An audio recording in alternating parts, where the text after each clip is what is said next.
رات کو پاؤں میں ایک درد سا اٹھا، پاؤں لرزنے لگا، صبح تک پاؤں سوج کر بہت سا موٹا ہو گیا تھا۔ ڈاکٹروں کو دکھایا، بڑے بڑے حکیموں کو دکھایا، آخر پاؤں کاٹنا ہی پڑا۔ جب ایک بار پاؤں کٹا تو پھر مسلسل دونوں پاؤں کی ٹانگ۔ ہے گائز السلام علیکم، آج ہم ریئیکشن کرنے والے ہیں شبیر بھائی کی ویڈیو پر، جو کہ اسلامک ویڈیوز بناتے ہیں اور بہت ہی اچھی ویڈیوز بناتے ہیں، اور ان کا لنک آپ کو مل جائے گا ڈسکرپشن میں۔ اب جو جس پر ہم ریئیکشن کرنے والے ہیں، اس کا ٹائٹل ہے کہ ایسی نماز نہ پڑھنا جس گناہ مطلب کہ ثواب کی بجائے آپ کو گناہ ملے گا۔ اب وہ کون سی نماز ہے، کون سی نماز کس طریقے سے پڑھنی چاہتی ہے جس میں ثواب نہیں گناہ ملے گا؟ چلیے شروع کرتے ہیں۔ حضرت مولانا جلال الدین رومی رحمۃ اللہ تعالی علیہ فرماتے ہیں دنیا میں کچھ بدبخت لوگ ایسے بھی رہتے ہیں جن کا کوئی بھی عمل قبول نہیں ہوتا۔ دنیا میں کچھ بدقسمت لوگ ایسے بھی ہیں جن کی نہ تو نماز قبول ہوتی ہے، جن کا نہ تو روزہ قبول ہوتا ہے، نہ تو کوئی بھی دعا قبول ہوتی ہے۔ میرے دامن میں جوانوں کی زندگی بدل دینے والے دو واقعات پڑھیں، دل کے کانوں سے سنیے گا۔ آئے پیلے دانت، ہڈیوں کا ڈھانچہ، کمزور سانچہ، ایک بدقسمت شخص چار پئی پہ پڑا کہہ رہا تھا، لوگو ایسی نماز کبھی نہ پڑھنا، ایسی نماز کبھی نہ پڑھنا، یاد رکھنا ثواب کے بجائے تمہیں گناہ ہی ملے گا۔ ایک اللہ والا اس کے قریب گیا، کہا یہ تم کیا کہہ رہے ہو؟ ایسی کون سی نماز ہے جس کے پڑھنے سے ثواب کی جگہ گناہ ہی ملتا ہے؟ اس نے کہا مجھے عبرت سے دیکھو اور میری کہانی سنو۔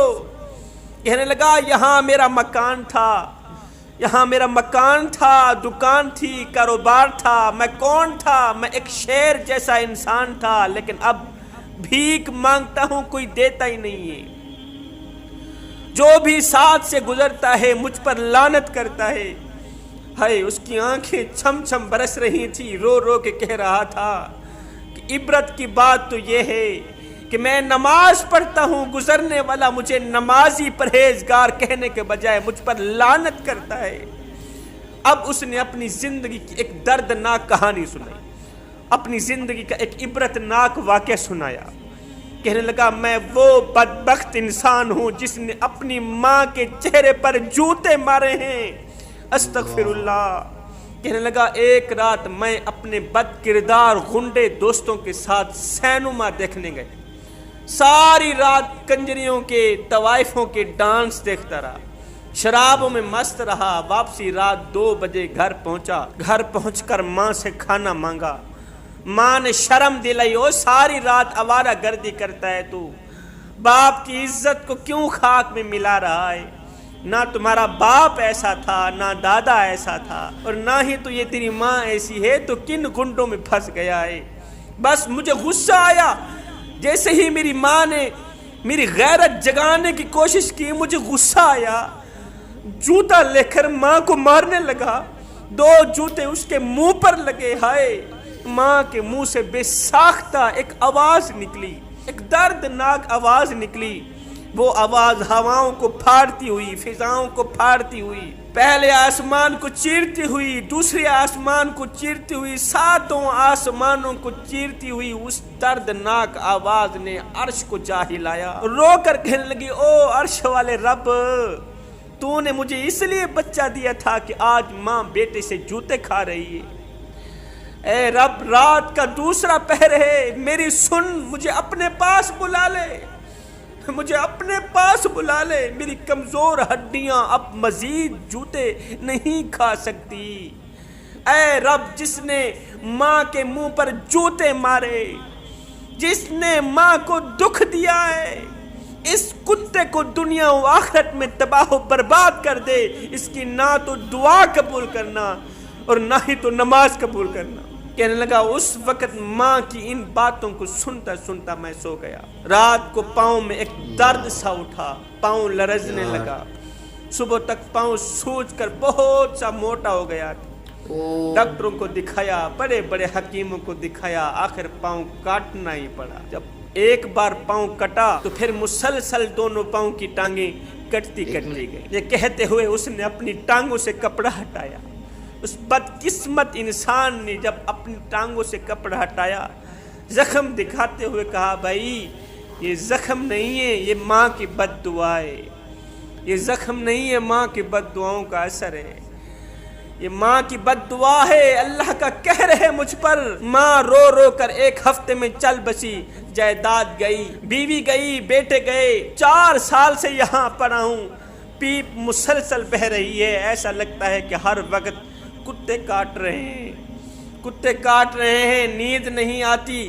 گزرنے والے کہتے ہیں یہ وہ لعنتی ہے جس نے اپنی ماں کو جوتوں سے مارا، کتے کی طرح میرے سامنے روٹی پھینکتے ہیں، بیٹوں کو بلاتا ہوں نہیں آتے، ابا نہیں کہتے، رو کر کہنے لگا مجھ پہ ترس کھاؤ، مجھے کوئی ایسا وظیفہ بتاؤ جس کے پڑھنے سے اللہ مجھے معاف کر دے، اللہ مجھے جلد موت ہی دے دے۔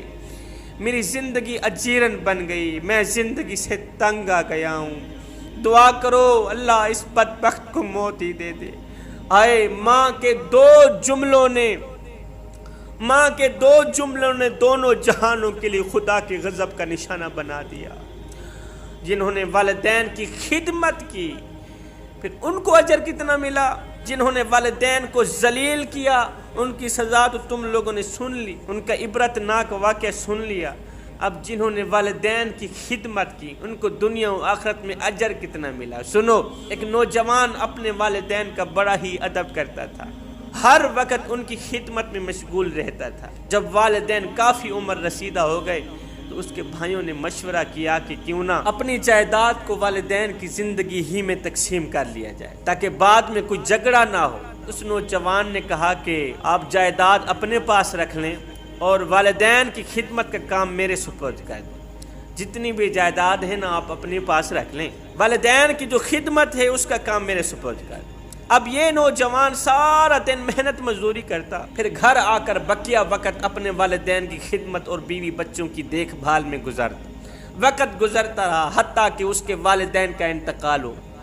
پہلے اس کی ماں کا انتقال ہو گیا، کچھ عرصہ بعد اس کے باپ کا انتقال ہو گیا۔ دوسرے بھائی امیر ترین بھائی تھے، ان کے پاس پیسہ تھا، جائیداد تھی، مال تھا، وہ تو امیر ترین تھے، اس کے ذمے ماں باپ کی خدمت تھی، ماں باپ کا بھی انتقال ہو گیا۔ ایک مرتبہ یہ نوجوان رات کو سو ہی رہا تھا، اس نے خواب میں دیکھا کہ کوئی کہنے والا اسے کہہ رہا ہے اے نوجوان، تم نے اپنے والدین کا ادب کیا، ان کو راضی رکھا، ان کو خوش رکھا، ان کی خدمت کی، اس کے بدلے تمہیں انعام دیا جائے گا، جاؤ فلاں چٹان کے نیچے 1 دینار پڑا ہے، دینار وہ اٹھا لو۔ یہ نوجوان گیا، اس نے چٹان کے نیچے جا کر دیکھا تو اسے 1 دینار پڑا ہوا مل گیا۔ اس نے دینار اٹھایا اور خوشی خوشی گھر کی طرف روانہ ہوا۔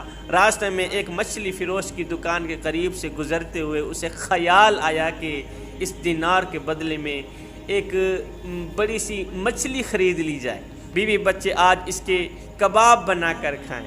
چنانچہ اس نے دینار کے بدلے ایک بڑی مچھلی خرید لی۔ جب گھر واپس آیا تو اس کی بیوی نے مچھلی کو پکانے کے لیے کاٹا، مچھلی کو پکانے کے لیے کاٹنا شروع کیا، پیٹ چاک کیا تو اس میں سے ایک بہت ہی قیمتی ہیرا نکلا۔ نوجوان نے اس ہیرے کو دیکھ کر خوشی سے پھولا نہ سمایا۔ جب بازار جا کر اس ہیرے کو بیچا تو اتنی قیمت ملی کہ وہ دوسرے بھائیوں سے بہت زیادہ امیر بن گیا۔ جب لوگوں نے دیکھا پوچھا میاں تو کم دنوں میں اتنا جلدی امیر بن گیا ہے، اتنا جلدی امیر بننے کا راز ہی کیا ہے؟ تو وہ نوجوان کہتا تھا بھائیو، جنہوں نے والدین کی خدمت کی وہ دنیا کے بھی امیر، وہ آخرت کے بھی امیر، انہوں نے دنیا بھی حاصل کر لی، انہوں نے آخرت بھی حاصل کر لی۔ میں ہاتھ جوڑ کے عرضی کرتا ہوں خدارا والدین کی خدمت کرنا، یہاں پر میں سونے کی تختی پہ لکھنے والا ایک جملہ دے کے جاؤں گا۔ میں کہنا اتنا چاہتا ہوں جوانوں، زندگی میں کوئی ایسا کارنامہ سر انجام مت دینا، زندگی میں کوئی ایسا کام سر انجام مت دینا کہ تیرے بوڑھے باپ کی عزت والی پگڑی کسی کمینے کے پاؤں تلے نہ رونی جائے۔ اپنے بوڑھے باپ کی عزت کا خیال رکھنا، بوڑھے والدین کی خدمت کرنا۔ حضرت سیدنا علی المرتضیٰ شیر خدا کرم اللہ وجہ الکریم نے فرمایا زندگی میں کبھی فرصت ملے تو اپنے بوڑھے والدین کے ساتھ بیٹھ جایا کرو، ان سے ان کا حال چال پوچھ لیا کرو، اس لیے کہ بوڑھے والدین کے ساتھ گزرا وقت قیامت کے دن تمہاری بخشش کا ذریعہ بنے۔ سبحان اللہ۔ ویڈیو ہوتی ہے اینڈ 2 لیسنز تھے اور آخر میں ان دونوں ہی لیسنس کا نچوڑ تھا. پہلا لیسنس جو شبیر بھائی نے دیا، ایک تو ہر بات میں ہر وقت ان کے جو انداز بیاں ہے وہ تو ایک لاجواب ہے. کہتے ہیں نا جیسے خوف دلانے والا انداز وہ ان کے پاس ہے. آئی آبزرو دیٹ. پہلا انہوں نے کہا کہ وہ نماز قبول نہیں ہوگی جو اپنے ماں باپ کو مطلب خدمت نہ کرے، ان سے نافرمانی کرے، اور جو ہے ایک تو انہوں نے سبق بتایا کہ جوتوں سے مارتا تھا، تو ان والے نہیں ہوگی نماز قبول. اس کے بعد دوسرا کہ جو خدمت کرتے تھے، حالانکہ اس نے کہا کہ تم ساری جائیداد لے لو اپنے بھائیوں کو، لیکن میں خدمت کروں گا اپنے والدین کی.